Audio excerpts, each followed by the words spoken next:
Okay. So we are continuing our way through Ezekiel. We'll probably take a little break here soon enough. But Ezekiel chapter 9,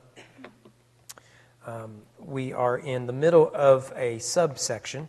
So remember, like the first 24 chapters are largely about the warning of judgment upon Israel, and Babylonians are coming. And this is a bit of a subsection which looks particularly at the city of Jerusalem. So you may recall last week we saw that Ezekiel gets this vision, which continues into chapter 9. And what he sees and what he's shown is the idolatry in the temple itself.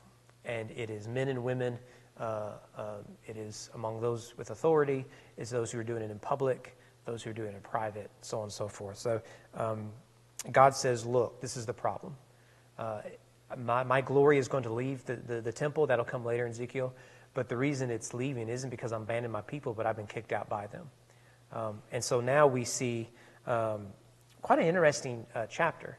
And we'll have to wrestle with a few things. We'll see some cool things in as well. So let's start with verses 1 to 4. Ezekiel writes, "Then he cried in my ears with a loud voice." Remember, this is the man above the cherubim from chapter 1. "Saying, bring near the executioners of the city, each with his destroying weapon in his hand. Behold, 6 men came from the direction of the upper gate, which faces north, each with his weapon for slaughter in his hand.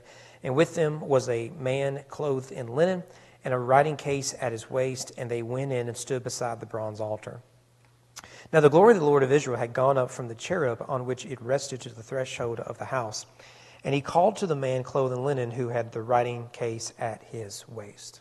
Okay, so this is going to be a very violent chapter. So just to warn you. But it starts out instead with grace upon the faithful. We make sure, is that where we wanted to stop? Yeah, that's where we want to stop. Okay, so, I didn't read verse 4. I knew that's in right. Let me read verse 4. "The Lord said to him, pass through the city, through Jerusalem, put a mark on the foreheads of the men who sigh and groan over all the abominations that are committed in it." I knew something didn't sound right, because that verse 4 is important. But let's start here in verse 1. It says, "He cried in my ears with a loud voice." The he here is, again, the one who sits enthroned upon the cherubim. This is the divine being. This is God, all the way back from chapter 1. But this is a cry of judgment. He cries in Ezekiel's ear. So Ezekiel's probably in the temple itself. Remember, he is a priest. He's familiar with it. So the Lord is calling. He is crying from inside the temple where he dwells. So Ezekiel has this where he looks into the sky and he sees the cherubim and all that. But that same imagery is temple imagery. So it's both and. And notice the cry is, "Bring near the executioners of the city." There is some debate on this, but most people are in unison. And the debate is, who exactly are these executioners?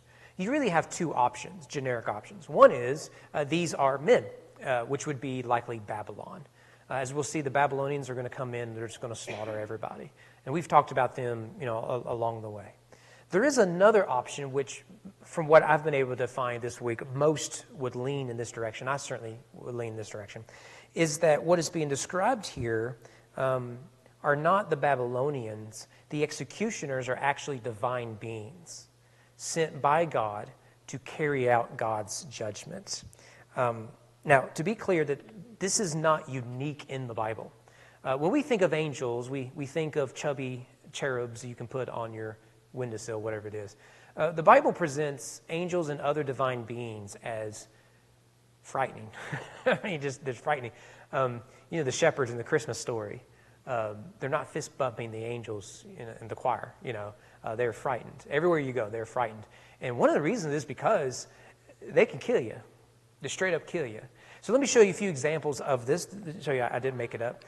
Take Revelation 12. "Now war arose in heaven, Michael and his angels," the messengers, "fighting against the dragon, and the dragon and his angels fought back." So here you have warfare, and these are angelic beings, divine beings, at war with other divine beings. Or consider Revelation 15.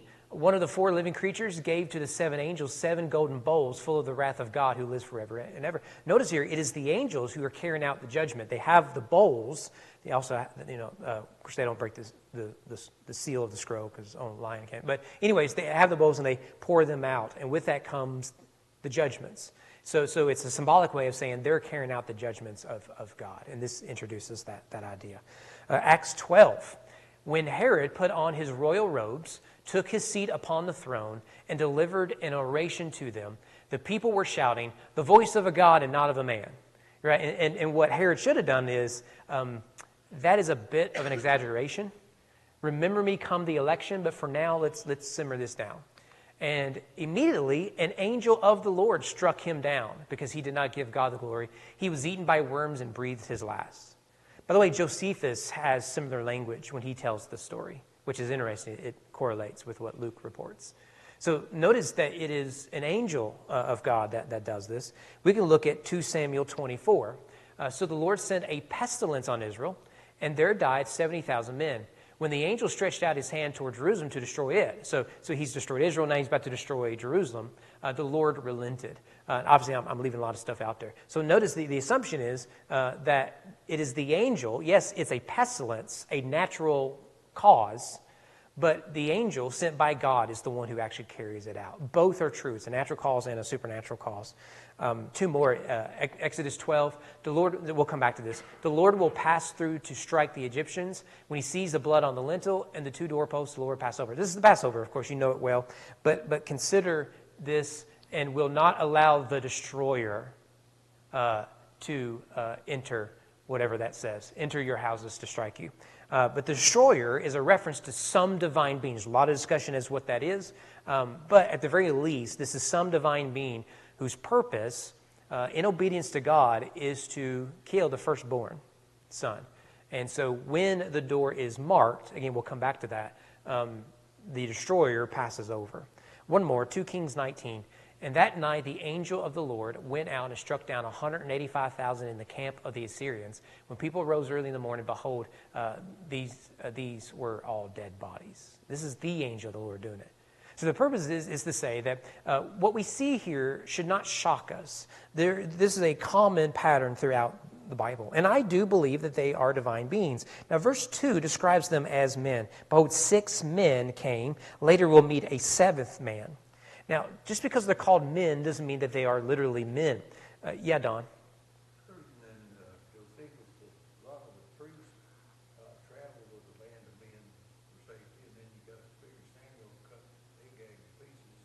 Mm-hmm. And when he went to anoint David, they asked him to be king in peace. Yeah, so the priests could be violent too. Yeah, you're exactly right. And there are those who would see these men as actual men. Yeah, I lean towards the divine being, but yeah, they could be priests. Although we saw last week in chapter 8, it looks to be either the priests are engaging in idolatry in the temple, or if they're not priests, the temple has been made unclean because only the priests belong in there. And so, but yeah, I mean, they're scared to death of Samuel. You come in peace. And, of course, he had a reputation of hacking Agag. So here, Genesis 18, right before the destruction of Sodom and Gomorrah, 2 men come to visit Abraham. We know that, or actually 3 men, but 2 of them are the angels that rescue Lot. But they're called men. In Genesis 32, Jacob was left alone. A man wrestled with him to the breaking of the day. We know that is a divine being. So it isn't unprecedented for the word men to be used to describe more than humans, but to describe a divine being. Now, notice there in verse 2, there is a 7th man who's described as clothed in linen. Now, such a description is used of 2 people, a priest, or described as linen. Also, divine beings are used to describe this way. So again, just to prove you, I didn't make this up. Daniel 10, I lifted up my eyes, looked, behold, a man clothed in linen with a belt of gold from Uphaz around his waist. So very similar description here. Daniel 12, same thing. A man clothed in linen. Again, next verse, I heard a man clothed in linen. Finally, Revelation 15. Out of the sanctuary came 7 angels with the 7 plagues, the bowls, clothed in pure, bright linen with gold sashes around their chests. So in each description, you have fine linen and what is wrapped around them. So this is priestly attire, but the priests are reflecting the images of heaven. And so they are God's messengers. They are guarding sacred space like the cherubim. So the parallels are obvious. But those who hold that this would be men would say, well, the priests wear this, so it could just be the priests, even though I hold to the other. What's that? Yeah. Now in verse 2, the seventh man he has a writing case around his waist. This was a common writing kit worn by scribes. So again, it could be a man. I think it's divine being. Worn by professional scribes. They had two colors. From what I've read, they carried two colors. Any guess what the colors were for their ink? Any guess? What is it? Red and black. Yeah. I figured everyone could get black. So, hey, I just realized, hey, go Cards, red and black. Yeah, that's right. So this is going to be important. So obviously you have two categories. You have a group of 6 and a single individual. The 6 are going to do one thing. The 1 is going to do another. And what the seventh man is going to do is he has the writing kit because his job is to write. The 6 are to execute. And what the scribe writes is given to us in verse 4. The Lord said to him, the seventh man, pass through the city. Remember the idea of Passover. Through Jerusalem. Notice the repetition. The city is Jerusalem. You don't need the repetition. Put a mark on the foreheads of the men who sigh and groan over all the abominations that are committed in it. So when you think of a sign on the forehead, what comes to mind? 666 jumps off the page, doesn't it? But are you aware in Revelation, before you have the mark of the beast, we call it, there's the mark upon the saints. And it's mentioned more than the mark of the beast. So mark of the beast in chapter 13.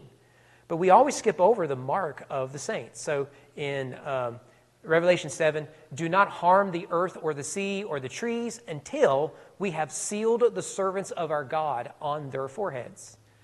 If anyone read Left Behind on this, they make a big deal. It's a cross, but only Christians can see, I think it's on the silly side, but they were trying to show this in the story.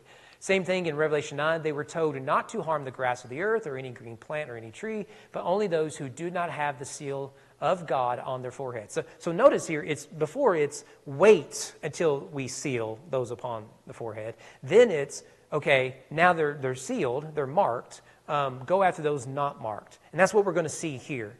Those who are sealed, those who have the mark, are spared. One more, this is what Don referenced. Then I looked, behold, on Mount Zion stood the Lamb, with him 144,000 who had his name on and his Father's name written on their forehead. So in Revelation, this language, of course, where does John get this? He gets it largely from Ezekiel. Now, what is the purpose of the mark? The mark distinguishes between the godly and the ungodly. So, for example, we go back to this verse, or not to this verse, but this scene in the Passover. When you mark your door, you are marking the righteous from the unrighteous. So you can be an unrighteous Jew, you could be a righteous Jew. You could be an unrighteous Egyptian, you could be a righteous Egyptian. The distinction was the blood of the Lamb. Man, if only that'll preach, won't it?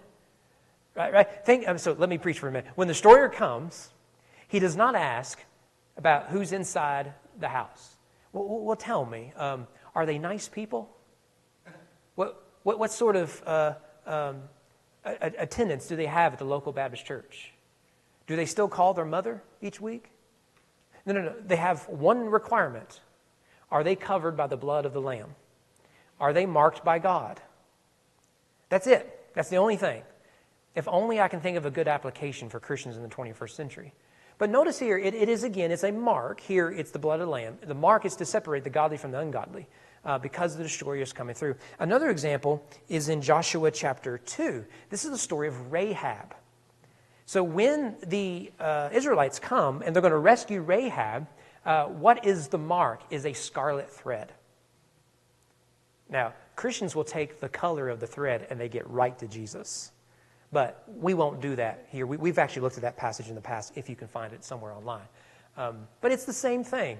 Can I just throw a little archaeology thing? If you go to Jericho now, the way that the walls fell, now there's a lot of controversy about reading the archaeology of Joshua.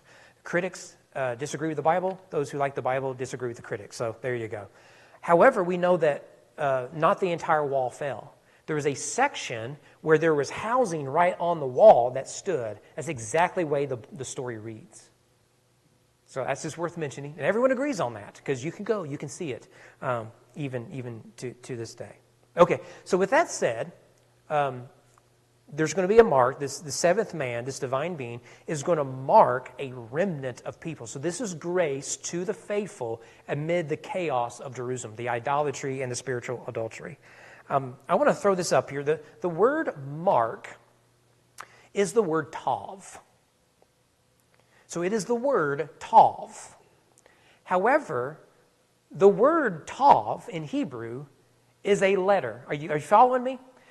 Let's speak of English. You realize that each letter of our alphabet has a spelling. Are you aware of that? So the letter M, I think, is spelled E-M-M. We never do that. English is confusing enough. Well, it's kind of like that. So you have the letter tav, you have the word tav. The word tav begins with the letter tav, okay? And this is the evolution of it. So this is Proto-Hebrew, and then this is what it would look like in the days of Ezekiel, and this is what, when you learn Hebrew now, go to Southern Seminary, learn Hebrew, this is what you write. It is the last letter of the Hebrew alphabet. There's Z, if you will. Okay? So it is a bit of a play on words. It is the final say of the Hebrew alphabet, and these letters bring with them certain meanings and whatnot. And so there is a connection between the letter and the word tav because they are the same. And you can see here that it is a particular image. It's an X, what we would call an X, or a key in Greek. Now, why does this matter? I think I have... here you go, is another one. Makes it a little clearer. This is what you learn now. This is the way it works. Have you all ever studied the evolution of the letters? It's fascinating. If you are unable to sleep and you want to be both bored and entertained, start with like the letter Aleph. You can actually go to hieroglyphics. So basically, Egyptian hieroglyphics are pictorial, right? And so you have just hundreds of letters. But what you get in the Semitic languages is very different. It's vocalized, right? So you have, if you want to use the word shepherd, that's an image you would put in Egypt. But the word shepherd is, you pronounce it, and so it's phonetic, okay? And so the Semitic language brings that on. It's a very early version of language. So you can take the letters, and so take the Aleph in Hebrew, it's Alpha in Greek. It starts out the image of a bull, and you can follow it. Now it looks like our A. So when you start out, you don't see it, but as you see it evolve, you can see how it becomes our A. I think that's just fascinating. This is just a fun little way.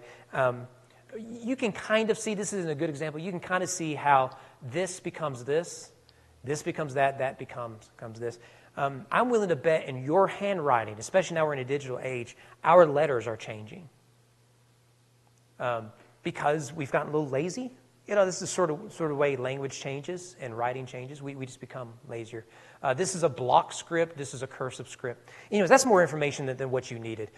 Why does any of this matter? So the Phoenicians would put this mark on camels and horses and all that. During the Maccabean revolt and later on in Jewish history, we have coins with this simple mark.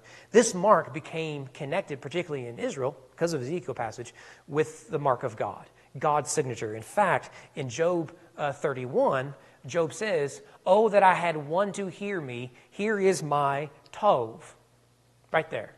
Here is my signature, my mark. It's an X, if you will. And so what the angel, or this divine being rather, is told is to put a mark, a tov, on the godly. This is God's signature, if if you will. Now, let's go back to what it looks like. That we call a cross. We can go back to the Genesis. That is a Christian cross. Am I right? English lowercase t. Now, I think this is reading too much into this text, but it's fun, so why not do it? Can you guess where the early Christians took this passage? Is they took, well, you put the mark of the cross on the foreheads. Here's Jesus. Now, I think that's stretching the text beyond what we ought to do, but it is something neat to see. Yeah. So I think that's cool. I spent quite a bit of time looking at this this week. I think that stuff's cool. But you can see the point is God is going to be faithful to the righteous in his judgment. This is the story of Noah and others over and over again. Okay, so you get grace towards the faithful. You get judgment upon the unfaithful. This is verses 5 to 11. It says, to the others he said in my hearing, pass through the city after him and strike. Your eye shall not spare, and you shall show no pity, language we've seen multiple times. Kill old men outright, young men and maidens, little children and women, but touch no one on whom is the mark.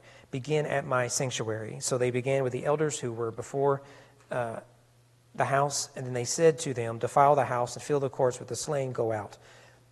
So they went out, struck in the city, and while they were striking, and I was left alone, I fell on my face and cried, oh, Lord God, will you destroy all the remnant of Israel in the outpouring of your wrath on Jerusalem? Remember, Ezekiel's scene is right in the middle of the slaughter. Then he said to me, the guilt of the house of Israel and Judah is exceedingly great. The land is full of blood and the city full of injustice, for they say, the Lord has forsaken the land, and the Lord does not see. As for me, my eye will not spare, nor will I have pity. I will bring their deeds upon their heads. Behold, the man clothed in linen with the writing case at his waist brought back word saying, I have done as you commanded me. So once the marking is completed, the group of 6, they start slaying the unrighteous. So no one unmarked was spared. This, again, echoes the Passover. Those not covered with blood of lamb at the Passover, here those not marked with God's signature are not spared. They are not under the protection of God's grace. Notice there in verse 6, they begin in God's sanctuary. This is, if you remember last week, is where the 70 elders were secretly worshiping what we assume or guess were Egyptian gods. Start right there. And so they begin in the temple, and then they carry out the carnage throughout the city. And as a result, in verse 7, the temple becomes defiled.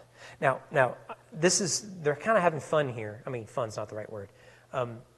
By starting in the temple and leaving the bodies there. Remember, dead bodies are unclean. So by leaving the bodies there, the temple becomes unclean. However, the temple was already unclean because of idolatry. So if you have people complaining about the desecration of the temple, God is trying to make a point. It was already desecrated. And shame upon you not realizing that. And this, of course, was done by the Babylonians. Again, you get this pattern in the Bible. There are human agents, there are divine agents, and both come together. So 2 Chronicles 36, therefore he brought up against them the king of the Chaldeans, the Babylonians, who killed their young men with the sword in the house of their sanctuary and had no compassion on young man or virgin, old man or aged. He gave them all into his hand. Notice the categories are very similar to Ezekiel. And they burned the house of God and broke down the wall of Jerusalem and burned all its palaces with fire and destroyed all its precious vessels. So again, from Ezekiel's perspective, what he sees in this vision, remember he's talking to the elders in Babylon, he sees the divine side of things, but what those in the city see is the human agency of it. So is it God or is it Babylon? The answer is yes. Both are involved in this. And Ezekiel is so shocked by what he sees. Verse 8 says, he falls on his face and cries, will you destroy all the remnant of Israel in the outpouring of your wrath on Jerusalem? Because what he sees is carnage. He sees no survivors. And he's assuming, well, now everybody's gone. What was the purpose of the mark? Were these 6 guys blind? And you can understand that. The impression is there were so few left who were righteous. Now, what does this story sound like? It sounds like Sodom and Gomorrah. Remember, Abraham says, look, if there's 100, then he does a brief census. Okay, scratch that. If there's 50, And he gets down to like 10. And if you count like Lot and his daughters, right, it comes up to almost 9. And he's like, all I need is one family and a friend. That's it. And God will spare the whole city. And they can't even find that. And then in the story, of course, Lot's wife looks back. The daughters aren't exactly righteous. Their husbands, they get left in Sodom. So they can't even, not even the whole family make it out. It's really just Lot and his 2 daughters. And out of that comes the Moabites and the Ammonites and that incestuous relationship. This looks like it. God is bringing judgment upon wicked people in whom there's hardly anyone to find who is righteous. Maybe that's why you need 6 men to bring judgment, 1 man to mark the righteous. It's a one man's job to find the righteous people. This is the one hope we have as a nation, is the church. It's because we can find 100 people who I believe are righteous. And I pray that doesn't continue to dwindle, because judgment will come. That's my hope here, because you don't have that in Jerusalem here. You don't have that in Sodom and Gomorrah but earlier. And so judgment must come. And he is shocked by what he sees. So God responds in verses 9 to 10 by reminding Ezekiel why Jerusalem was falling under his judgment. And here in Jerusalem, they were convinced that God had already forsaken them, when in reality, they forsook the Lord. There's an application there, isn't it? It's amazing when we are convinced, I'm not the problem, they are. I didn't forsake God, he forsake me. It's his fault. It's his fault, I'm an idolater. This is the way humans act, isn't it? Yes, I know what I did was wrong, but it's really your fault in the end. And we get really creative with that stuff. We do it at the national level, the cultural level, and individual level.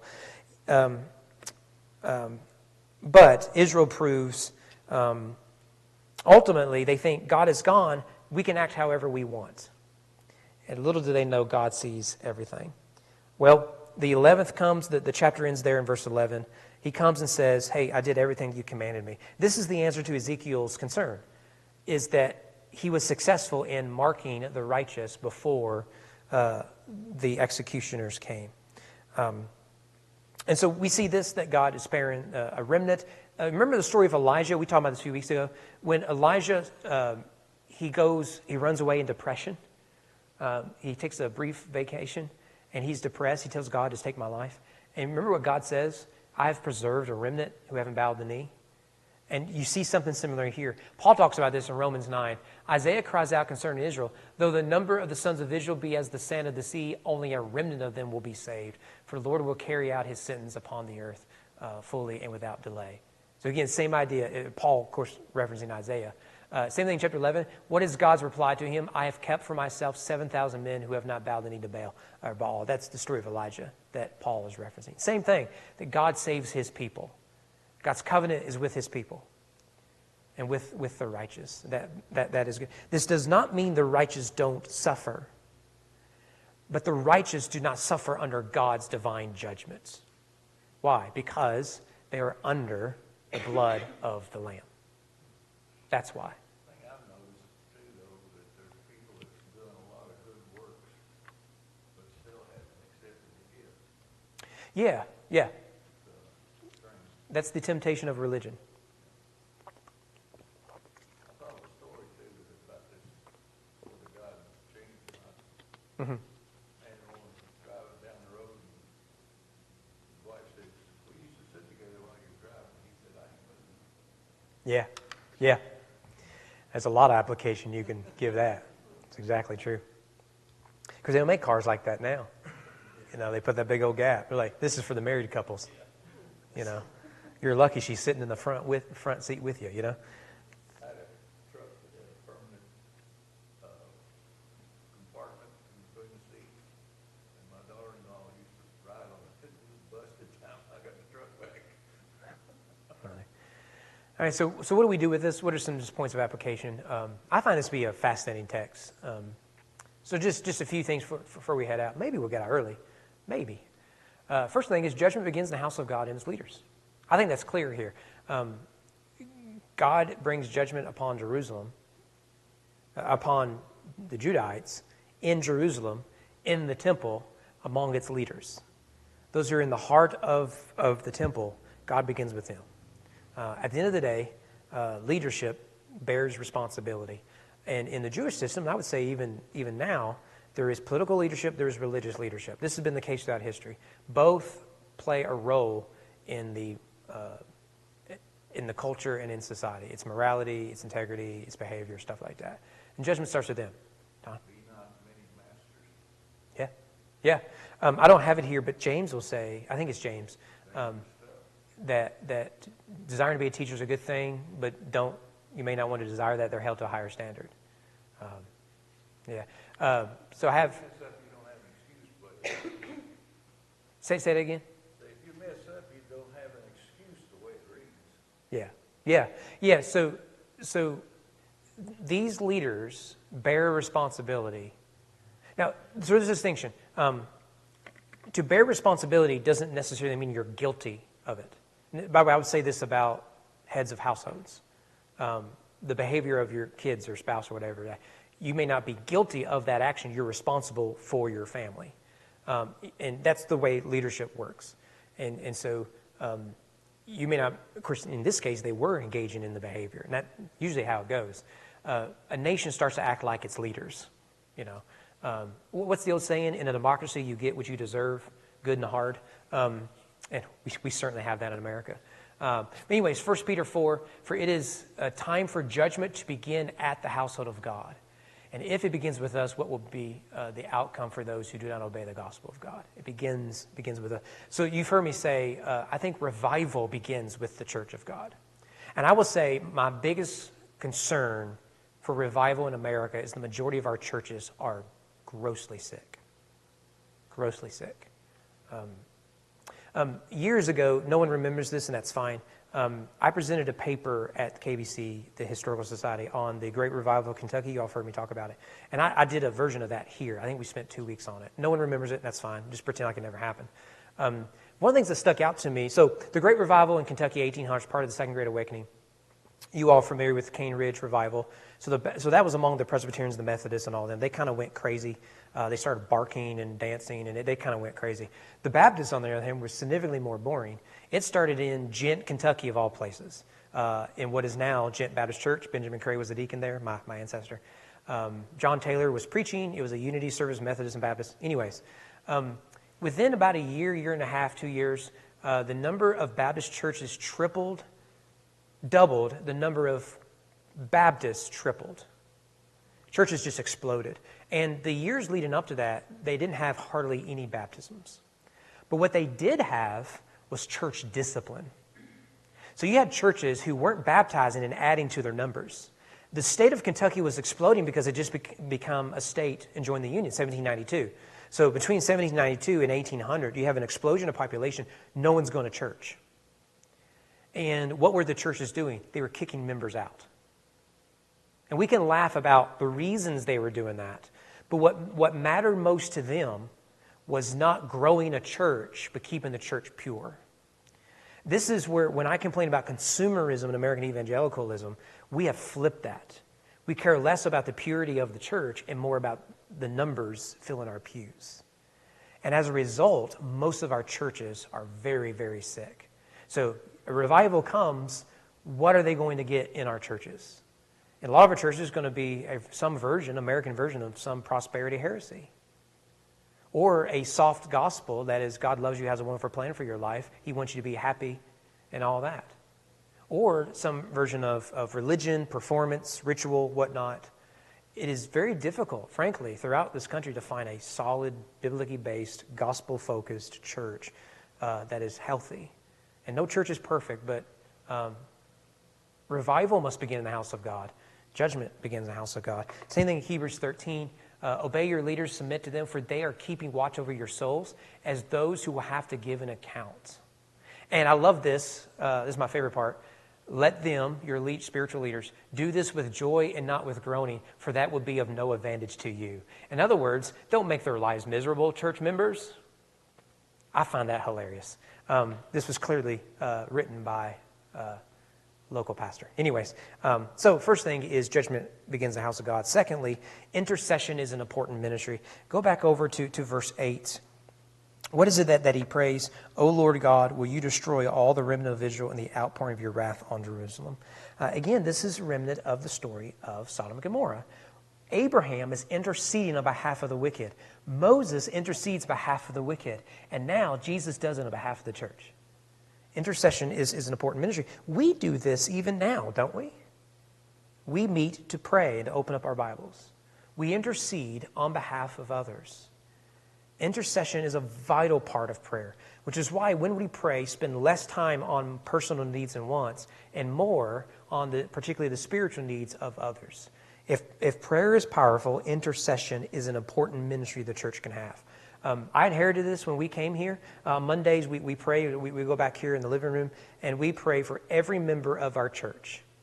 And one of the things I love that we do is there's some cards, we haven't seen people for a while, and we'll ask, who is this person? What's going on with them? Why haven't we seen them? What's their story? How can I pray specifically for them? That is an important ministry that we have. The card ministry is another good example of that. We want to remind you that we are praying for you. We've heard that you've been sick or you're going through a period of grief or we haven't seen you for a while. We are praying for you because we believe in this ministry. And this is the role of the prophet and the priest. He does this. Thirdly, God uses human agents and God uses divine agents. I want to emphasize the human agents because we have to see both here. On the one end, we think of judgment as, God is just going to do something supernatural, and he does that. But often it comes by means of human agents. God's judgment can come by natural means. But that doesn't mean it's not a supernatural event. We just have this dichotomy as Westerners, modern Westerners. But the Bible sort of merges that. Everything that is happening is because of the supernatural. Everything that's happened is because of the natural. Sometimes miracles happen where the supernatural overrides the natural. But it's not like you have to choose one or the other. God's use of human agents is itself a divine act. God raised up the Babylonians, and God sent them, empowered them to Jerusalem. At the time he wanted them to show up, the way he wanted them to show up, and he said, they are wicked people, they will be judged themselves. And God chose to have a group of Judites in Babylon to witness their destruction and their alleviation 70 years after the fact to go back to Israel.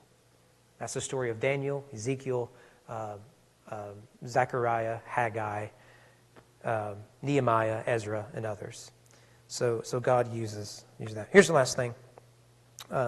Judgment is indiscriminate. Go back to verse 6. Kill old men outright, young men and maidens, little children and women, but touch no one on whom is the mark. Those are hard words to read. Fair enough. But what we see here is that no one is exempt from the wrath of God. No one. You cannot bring before him your works, your claims, your ethnicity, your ancestry, your church attendance, none of that. But the opposite is equally true. There is, if judgment is indiscriminate, mercy is indiscriminate. Because that's the assumption there, isn't it? Touch no one on whom is the mark. Who are they not to touch? The righteous who are old men outright, young men, maidens, little children, and women. They are marked. God isn't saying, okay, only the righteous men, only the righteous women, only the righteous young, only the righteous old, only the righteous Democrats, only the righteous Republicans. The righteous, that mercy is indiscriminate. That mercy is available to all who would come by faith. That's good news. By the way, that's a radical message in the history of the world. We take it for granted because Christianity has triumphed largely in the West. But we take that for granted. Read the New Testament. The Jews were struggling worshiping next to Gentiles. And the Gentiles were struggling worshiping next to Jews. Because that's the way it was. There are exceptions, Rahab and others. But for the most part, the Jews are over here, the Romans are over there, and the two are never to meet. And in comes Christianity to say, no, grace isn't racial. Grace isn't ethnic. Grace isn't ancestral. Grace is a divine gift of God to all who come to Jesus. And with that means judgment is divine. for all those outside of Christ and do not bear the mark of grace. So even in the midst of the rough parts of this, we see the gospel and it's good news. At the end of the day, the answer is that God brings judgment upon the mass. You've heard me say this before, but at the cross, God brings judgment on the few. So throughout the Old Testament, you get the judgment of the many, the preservation of the few. At the cross, you get judgment on the one, so you get mercy on the many. Christ takes this and turns it on its head. So that's ultimately where you're going to get to Jesus. All right, we miss anything? Don, Danny, anyone? Don? I was thinking while you're talking about this, the long suffering of God brings about repentance. So we shouldn't give up on people Yeah. because you don't know how long he's going to put up with it. Yeah. Yeah. There may be a place where you don't cast what's holy before the swine. Just had a guy baptized this week that was powerful. Yeah. Yeah. The Bible's full of examples. Nineveh and the thief on the cross come immediately to mind. Apostle Paul would be another, who it's clear God's grace can reach anyone. So we're doing a series on transformation, the doctrine of regeneration, on Sunday mornings. And that's important because it gets us to the heart of the gospel and how we all want to change, but the only way you can truly change is through the gospel. It explains how the worst can become the best, the sinner can become the saint. And only Christianity can say that. Every religion is a Nicodemus religion. Performance. Prove yourself. Maybe then God will be nice to you. But that is not the gospel. And that is why we believe the worst can come, because the worst people may know better than anyone. They have no hope. That's why the jail ministry is so important, is because their wickedness is public now. I ran into a guy out there with a demon possessed. Mm-hmm. He sent me a note wanting me to be his spiritual father. And I thought, where's this coming from? And he quotes scripture crazy. And then he went nuts one night, and they had to transfer him to another location. Yeah. And on the surface, he looked pretty good. Yeah. Finally it broke. Yeah. Yeah. Yeah. Christianity is full of examples of people